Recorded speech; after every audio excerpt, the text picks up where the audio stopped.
Alright, this is a parallel between Hopi and Sumerian myths. I guess pedagogically we would say it's linguistic homologies. There are several. Number one, in the Hopi, the creator of man was a woman. For the Sumerians, the creator of man was a woman. Number two, the Hopi, the father creator is named Ka, and in the Sumerian, the father essence is also Ka. Number three, Taioa is the sun god, the creator of earth for the Hopi, and Taea is the creator for Sumerians. Number four, for the Hopi, there are two brothers who have guardianship of the earth. In Sumerian, there are two brothers who have dominion over the earth. Number five, in Hopi myths, there are spiritual guides known as Alo. In Sumerian myths, there are beings of heavens called Alu. Number six, in the Hopi tradition, there are spirits of nature that are called Kachinas or Katsinas. These are messengers or teachers sent by the Great Spirit. In Sumerian myths, there are righteous ones sent of God called Katsina. Alright, number seven. In the Hopi tradition, the Iatoto is the father of Katsinas, and in Sumerian, Iata is the father of all beings. Number eight. For the Hopi, the chief of warriors is called Chakwaina, and in Sumerian, the heavenly destroyer is known as, there we are, the Takanu. Alright, number nine. For Hopi, there is a Nanga Sohu, a chasing star Katsina. And for the Sumerian, there is Ningirsu. This is the master of starships. Number 10. In Hopi tradition, there is Akush, or Akash. That is the dawn Katsina. And in Sumerians, there is Aku. That is beings of light. Number 11. Hopi have guardians in clouds that are called Danik.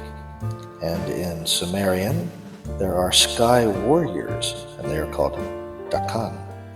Number 12. The Hopi have something called a sky Katsina, which is a Sotunangu.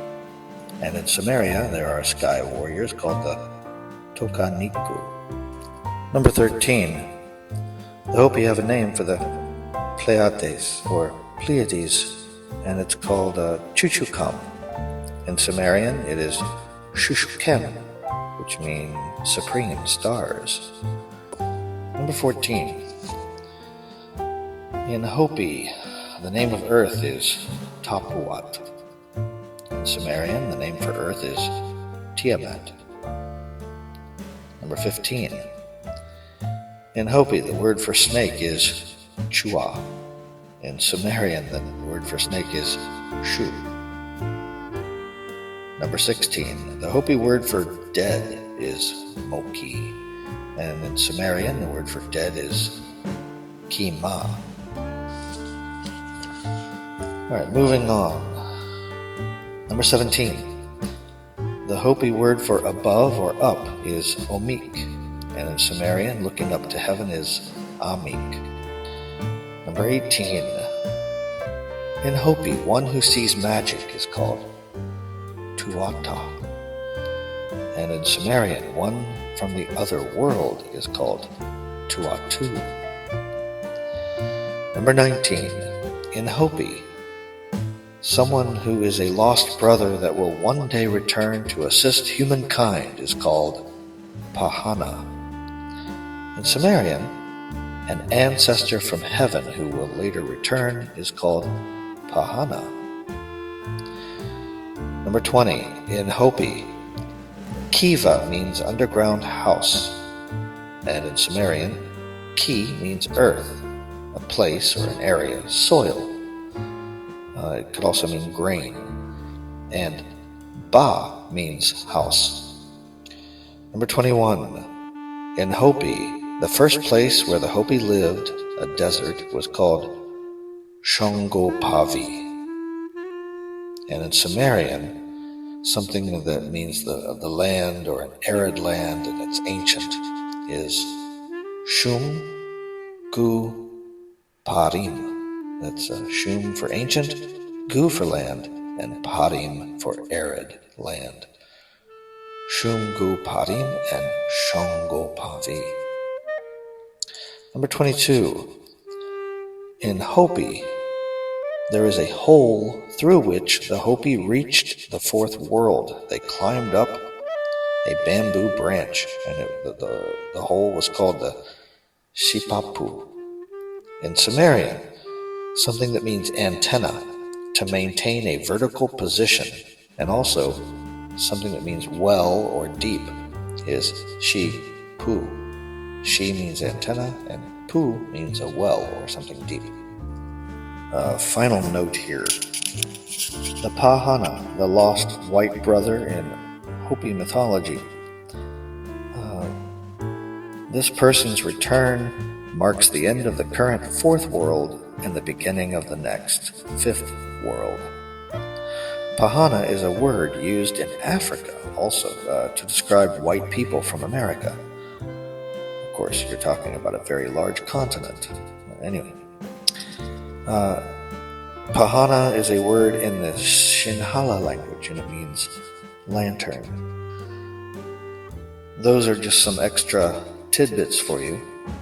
Now, how does this connect to a cosmology? Well, it suggests that a couple of things. One, perhaps there was some physical closeness of different cultures in the past, and there are geologic reasons in my cosmology for that.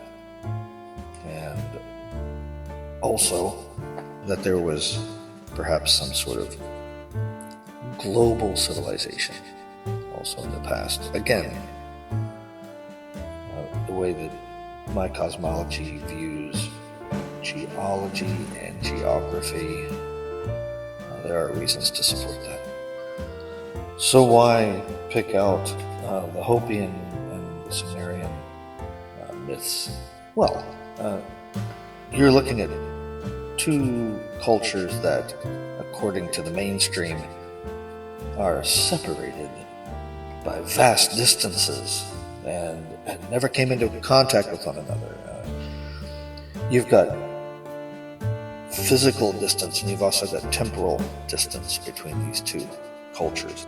And yet, some would see some linguistic, homological interest in just the brief list that I provided earlier. At any rate, thank you for sharing part of your day with us here.